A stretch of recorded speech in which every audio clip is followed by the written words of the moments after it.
Hola, ¿cómo están? Bienvenidos a la segunda parte de la herramienta de análisis estructural. Listo. Entonces, habíamos visto en el video anterior cómo desarrollar el análisis estructural. Quedamos en que íbamos a hacer tres hojas principales. Teníamos una primera hoja que era una plantilla descriptiva, ¿cierto? Y ya estamos en la hoja de los resultados. Listo.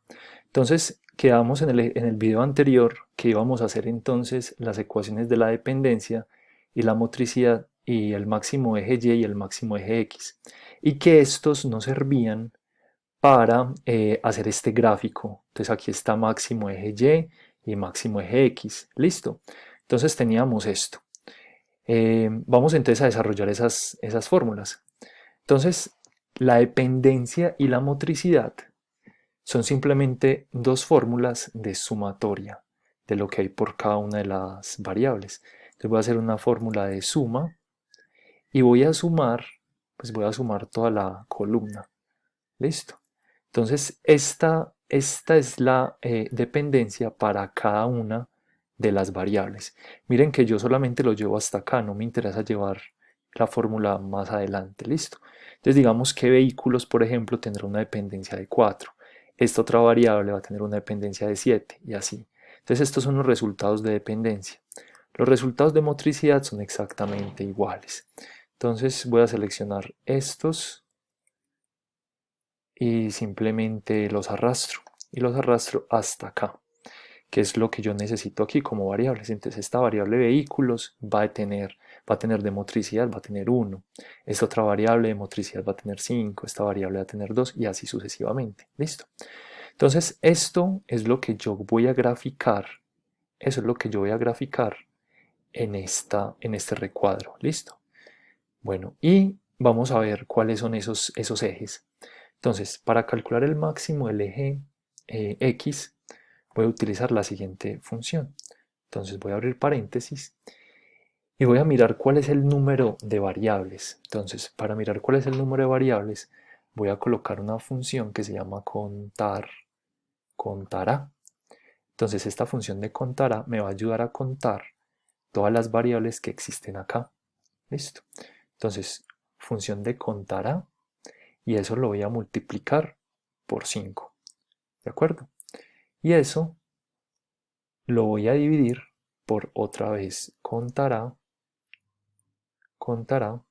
listo, el número de variables menos 1. Y ahí tenemos el máximo del eje X. Aquí me aparece una división por 0, ¿cierto? ¿Por qué? Porque lo que pasa es que si ustedes miran, contará tiene una variable menos 1, entonces esto es 0. Entonces este número dividido 0, pues nos va a dar un 0 acá. Yo lo que voy a hacer es simplemente llevarme otra variable acá. Vamos a colocar, por ejemplo, vías, ¿cierto?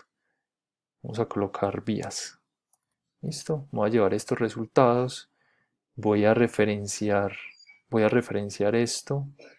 Vías, las voy a referenciar. Y voy a referenciar también acá las vías. Entonces miren que aquí el máximo eje X ya me cambió porque tengo dos valores. ¿Listo? Que tengo dos. Contará, la función contará me sirve para ayudarme a contar un conjunto de datos que no estén vacíos. Entonces mira que yo tengo solamente aquí dos datos multiplicados por 5 da 10, dividido el número de variables que es 2 menos 1 es 1, entonces 10 dividido 1 pues me va a dar 10. Listo. Lo que yo puedo hacer es estos datos yo los puedo fijar. Recuerden que los pueden fijar con F4 en sus computadores. Entonces voy a fijar esta información, listo, para que no se me muevan. Y de esa manera yo voy a poder entonces arrastrar esta información y pues este máximo en el eje siempre va a ser una variable constante. Listo. Ahora el máximo en el eje Y tiene la misma similitud. Entonces lo que voy a tener es el contará, pero que voy a contar de lo que en esta parte. ¿Listo? Eso lo voy a contar y lo voy a dividir y lo voy a multiplicar por 5. Cierro paréntesis, abro, otra vez aplico contará, selecciono, ¿listo? Selecciono, menos 1 y ahí está, 10, exactamente lo mismo, ¿listo? Entonces, recordemos fijar, voy a fijar aquí, usted recuerde fijar con F4, ¿listo? Recuerden fijar con F4, aquí está, aquí está, aquí está, aquí está, Enter y arrastramos. Listo, entonces ya tenemos evaluado nuestra dependencia y nuestra motricidad. Entonces ya lo que vamos a hacer simplemente es darle más diseño a esto. Voy a quitar la cuadrícula y yo creo que se ve mucho mejor así. Listo. Vamos a eliminar estos daticos, los eliminamos y ahí quedó. ¿De acuerdo? Entonces esta es la plantilla de los resultados.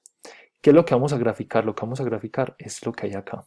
Entonces vamos a abrir la otra hoja. Y esta otra hoja se llama cambiar nombre. Vamos a poner gráfica. Listo. Entonces lo que vamos a hacer en la siguiente parte es entonces hacer un gráfico. Entonces vamos a insertar un gráfico, pero este gráfico va a ser un gráfico de dispersión. Entonces voy a insertar un gráfico y este gráfico va a ser de dispersión. Listo. Entonces voy a graficar esto. Selecciono un gráfico de dispersión sencillo, o sea, que no tenga parábolas ni que conecte puntos, no, gráfico de dispersión sencillo, listo. Entonces voy a traer este grafiquito de dispersión. ¿Qué espero con este gráfico de dispersión? Espero entonces lo siguiente. Primero, vamos a analizar lo que son las 4 zonas de nuestro gráfico. Entonces, la primera zona la voy a colocar esto de la siguiente manera. Voy a ajustar texto y a combinar las celdas. Entonces, recuerde que la primera zona va a ser la zona de poder. Listo. ¿Qué tiene esa zona de poder? Esas son las variables que influyen sobre la mayoría, de variables. Listo. Variables, punto. Son fuertes y poco vulnerables. Listo. Cualquier modificación sobre ellas repercute en todo el sistema. Listo. Esta es la primera zona, la zona de poder. Entonces me voy a llevar esto y lo vamos a pegar. La siguiente zona, esta zona entonces sería la zona que nosotros podríamos llamar como prioridad 1. Listo. Esta zona, la zona número 2, la vamos a llamar zona de conflicto. Entonces voy a borrar todo esto. Ay, lo voy a borrar. Listo. Esta es zona de conflicto. Esta zona de conflicto son variables. Son variables muy influyentes sobre las otras y sobre ellas mismas. ¿Listo? Cualquier variación o cambio repercute en la zona de salida. Esta zona de salida es la tercera parte, la que tenemos acá. Entonces esto es prioridad 2. Listo. Vamos a tener esta que es la zona de salida. Zona de salida. En esta zona de salida, entonces son variables que son consecuencia de las anteriores. ¿Listo? Esas son las variables que son consecuencia de la zona de conflicto y también de la zona de poder. ¿Listo? Entonces estas son la prioridad de análisis 3. Prioridad de análisis, prioridad 3. ¿Listo? Más fácil. Anteriores. ¿Listo? Y finalmente tenemos la última, que es la zona de problemas autónomos. Listo. Estas variables no influyen significativamente sobre el sistema. Listo. Estas son variables que se pueden llamar variables rueda suelta. Esto es una prioridad. Prioridad 4.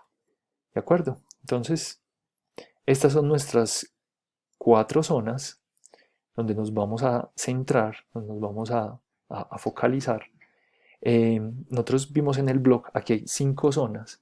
Entonces, la zona 1 hay variables que son, aquí son las motrices. ¿Listo?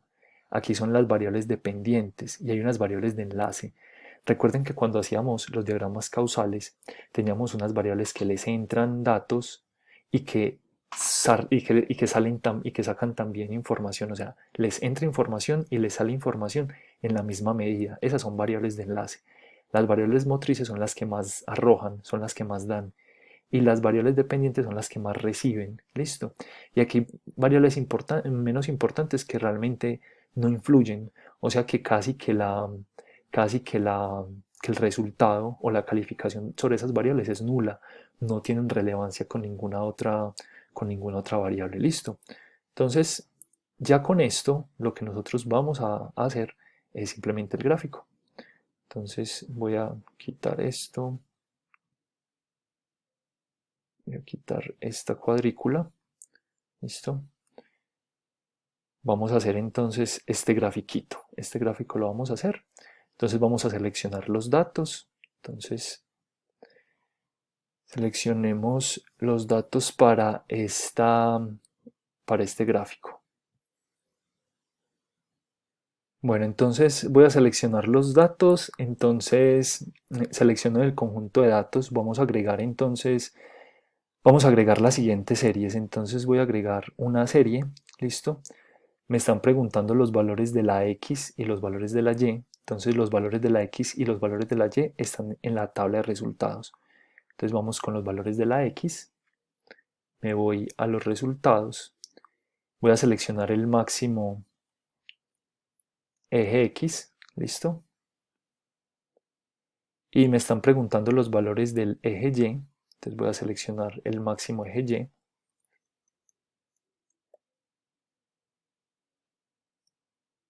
Vamos a agregar otra serie. Entonces los valores del eje X va a ser entonces la dependencia, y los valores de Y va a ser la motricidad. Ay, no, perdón, no eran estos. Eran estos. ¿Listo? Muy bien. Entonces ya lo que voy a hacer simplemente es darle a aceptar. Entonces miren que aquí tengo el gráfico. Como ustedes pueden observar, este es mi grafiquito. Entonces si nosotros miramos, el máximo eje X y el máximo eje Y tiene todo el valor de 10. Entonces es un punto que es 10,10. Ese punto 10,10 es este. Mírenlo, aquí está, 10,10. Este punto es este punto en la mitad. Es este punto de la mitad, es este punto de corte. Es este punto de la mitad. Entonces aquí me está diciendo esta primera área, esta segunda, esta y esta. O sea, aquí hay una cruz. Listo. Estos valores que hay acá, estos punticos que hay acá, obviamente son los valores de los resultados. Listo. Entonces, así es como construimos la herramienta. Listo.